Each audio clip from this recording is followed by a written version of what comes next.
এখন বাজে ঘড়িতে 4:40 আর আমরা হেঁটে হেঁটে এগিয়ে চলেছি স্টেশনের দিকে। আমরা আজকের কোথায় যাচ্ছি? আর আজকে আমার সঙ্গে আছে আর একটা মানুষ। হ্যাঁ, মা। তো বলো আজকে আমরা কোথায় যাচ্ছি? আমরা আজ বড় মার কাছে পূজা দিতে যাচ্ছি। চলো, মা ও মাকে সুন্দর ব্লগের জন্য আমি রেডি করিয়ে ফেলেছি, ঠিক আছে? অ্যাকচুয়ালি মা ক্যামেরার সামনে অত আসতে চায় না, বাট আমি বললাম যে না, এইটা তোমাকে করতেই হবে, বিকজ আমি রাখতে চাই এই মেমোরিটা। চলো, আমরা আছি এখন সোদপুর স্টেশন, আর এখান থেকে আমরা নৈহাটি লোকাল ধরে যাব নৈহাটি। আমি মেমোরি প্রিজার্ভ করতে ভীষণ ভালোবাসি, আর ইউটিউবটাকে আমি আমার ডিজিটাল ডায়েরি হিসেবে দেখি। তো আমি চাই আমার জীবনের ছোট্ট ছোট্ট আনন্দের মুহূর্তগুলো এর মধ্যে থেকে যায়। সুন্দর একটা সূর্যোদয় দেখতে দেখতে আমরা পৌঁছে গেলাম নৈহাটি স্টেশন।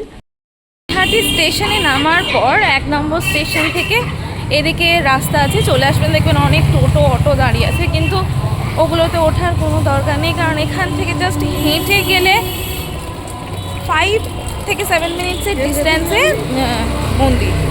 বড় মার কাছে সব কিছু পুজো দেওয়া যায়। তুমি চাইলে বাড়ি থেকেও ফুল ডালা নিয়ে আসতে পারো, তুমি চাইলে এখানেও রাস্তার ধারে ধারে মন্দির যাওয়ার পথে অনেক ডালা পেয়ে যাবে। 51 টাকা থেকে শুরু করে বিভিন্ন রকম প্রাইজে থাকে, এটা যেমন আমরা নিয়েছিলাম। এত সকালবেলা পৌঁছেও আজকে অনেক লাইন ছিল, স্বাভাবিক, কারণ আজকে জ্যৈষ্ঠ অমাবস্যার দিন। জেনারেলি সকালবেলা এতটা ভিড় হয় না, বাট 1 ঘন্টা লাইন দেওয়ার পর ফাইনালি আমরা মন্দিরে প্রবেশ করতে পেরেছিলাম। এবারে ঢুকে একটা ভালো জিনিস দেখলাম, কিছু জিনিস চেঞ্জ করে দিয়েছে মন্দিরের ভিতরে। সেটা হলো এই লাইন দেওয়ার জায়গাটা, এখানে সুন্দরভাবে একদম ব্যারিকেড তৈরি করে দিয়েছে। এই যেটা দেখতে পাচ্ছ, কোনো ভিড় ঠেলাঠেলি নেই। তারপরে এখান থেকে একদম ডাইরেক্ট মায়ের মন্দিরে ঢুকে যাবে। তোমরা আগে যারা পুজো দিতে এসেছো তারা জানবে এই জিনিসটা আগে ছিল না। ফাইনালি আমরা মন্দিরের ভিতরে ঢুকে গেলাম। চলো তোমাদের একটু মায়ের দর্শন করায়।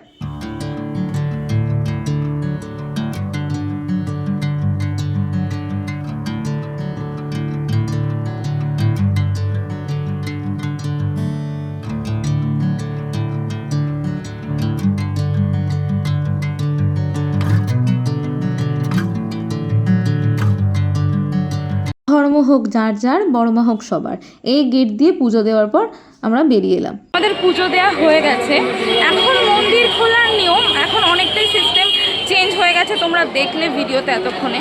এখন মন্দির খোলে সকাল 7টায়, কিন্তু আগে থেকে এসে লাইন না দিলে, আর আজকে যেহেতু অমাবস্যা ছিল তো একটু তুলনামূলক ভিড় হয়েছিল। শনি মঙ্গলবারে ইন জেনারেলি ভিড় হয়, তো আজও একটু ভিড় ছিল, বাট 7টার সময় মন্দির খুলেছে, আর আমাদের 7:30 এখন বাদে পুজো দেওয়া হয়ে গেছে।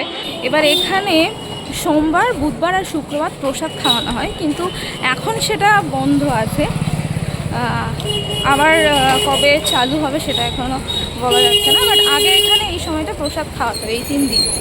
আজকে যেহেতু জ্যৈষ্ঠ অমাবস্যা, তাই কি পরিমাণ লাইন হয়েছে, কত দূর অবধি ছাড়িয়ে গেছে। এবারে তোমাদের বলে দিই গঙ্গাটা কোন দিকে। মন্দির থেকে পুজো দিয়ে বেরিয়ে একদম সোজাসুজি কিছুটা হেঁটে আসলেই গঙ্গা দেখতে পাবে। স্টেশন যায় যে রাস্তা, সেই রাস্তার উল্টো। এবারে আমরা এখান থেকে নৈহাটি শিয়ালদা লোকাল ধরে আবার চলে যাচ্ছে বাড়ির দিকে। এই লোকাল একদম গিয়ে শিয়ালদাতেই থামবে। আজকের জন্য এটুকুনি থাক, আবার দেখা হবে কোনো একটা নতুন ব্লগে আপনাদের সাথে।